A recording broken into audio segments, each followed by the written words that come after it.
New concerns this morning over subway violence after an attack on a station platform over the weekend turns deadly. And now police are investigating an attack on a TV meteorologist on a train in Chelsea. CBS News' John Diaz joins us live from Chelsea with more on these cases. And John, what is the latest this morning?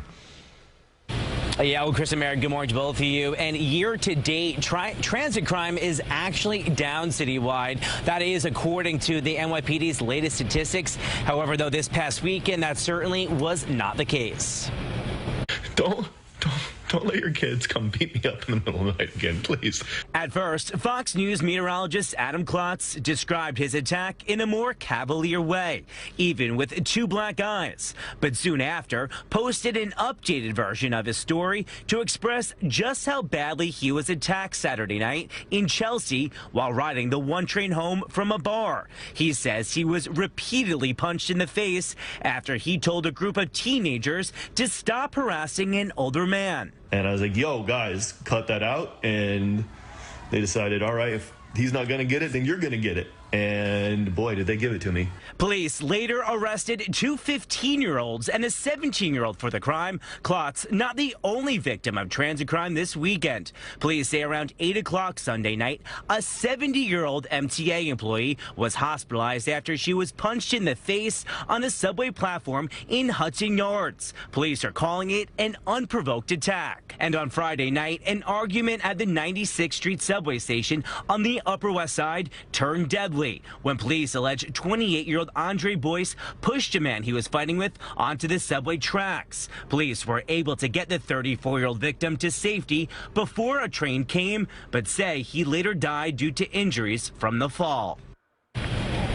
Now, that last suspect that you just heard in this last case, Andre Boyce, we are told that he has 4 prior arrests. He has now been charged with manslaughter. It is still unclear, though, if the two men actually knew one another before the altercation.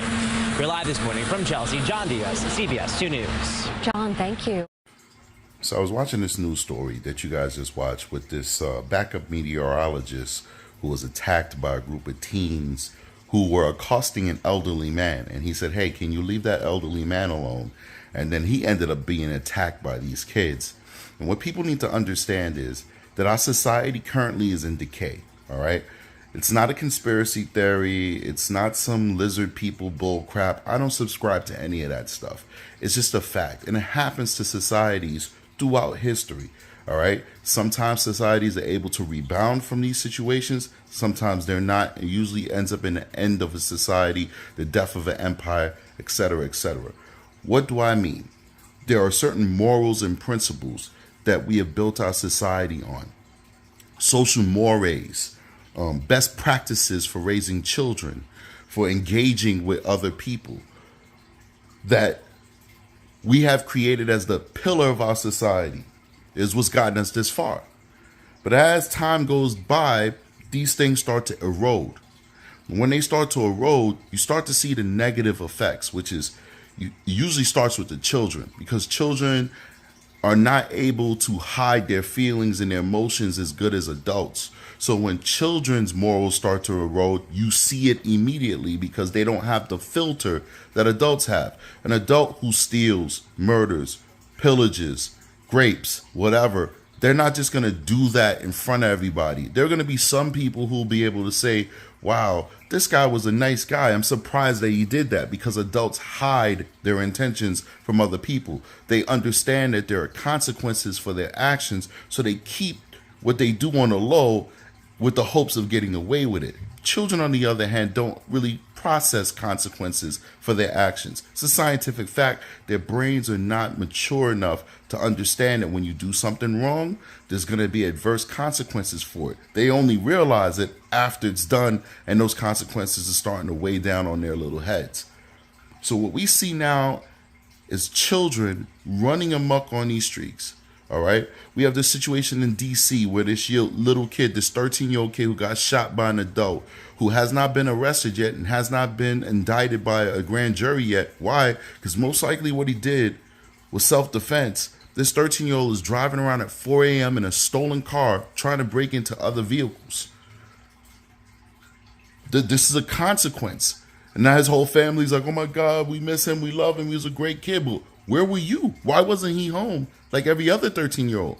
This little kid was 12 years old just a few months prior, and he's out driving around in a stolen vehicle. All right, so this meteorologist is in the train, and he gets beat up by these teenagers who are accosting an elderly man.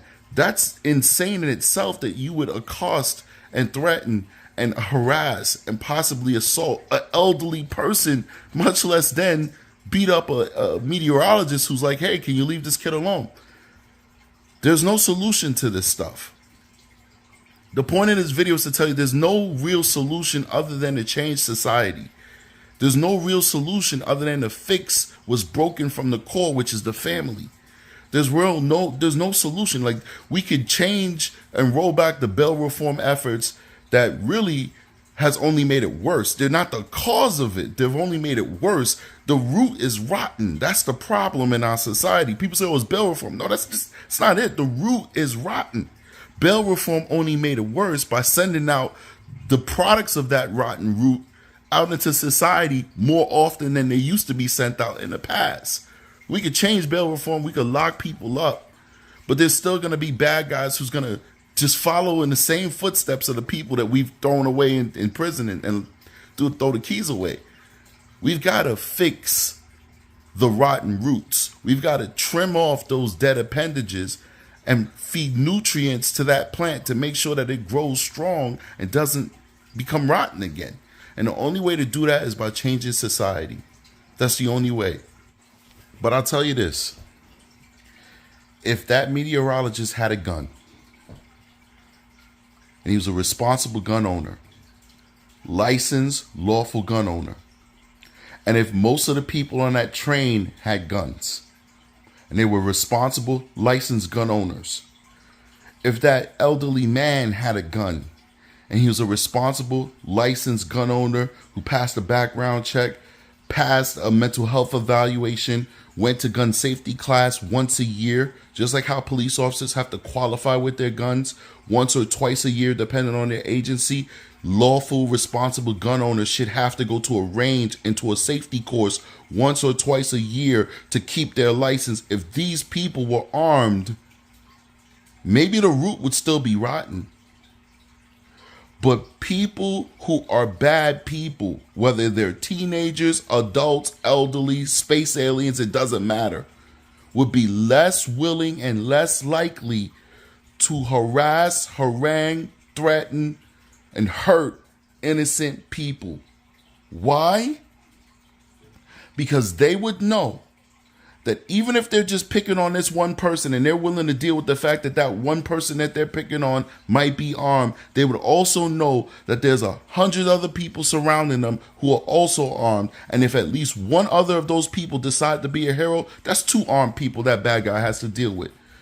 If 2 other people decide to be a hero, that's 3 armed people that bad guy has to deal with. I used to not always be a gun guy. I've had a gun for most of my adult life because I've been in law enforcement, but I grew up in New York City. I used to not think that people needed guns, but now I am an adult. I am no longer a child, and I've put childish ways and childish thoughts behind me. Bad guys don't care about your laws. They don't care about your society. They don't care about your social mores. They don't care about any of those things. They do what they want to do. So it is upon us to defend ourselves.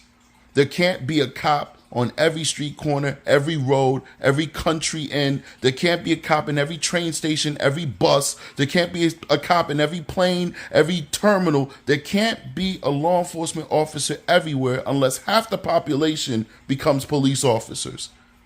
There will always be a moment when it's just you and a bad guy. And that is why you as a human being deserve to be able to defend yourself. If that meteorologist had a gun, we would not be talking about him being victimized. And that does not mean that he would need to shoot these little kids, these teenagers, these little thugs, really, and kill them. Not every confrontation ends that way. We just hear about the ones that make the news, but there are thousands that happen every single day where the person just say, I'm armed, leave me alone, and the encounter is done. Thousands of encounters end that way every single day across this country.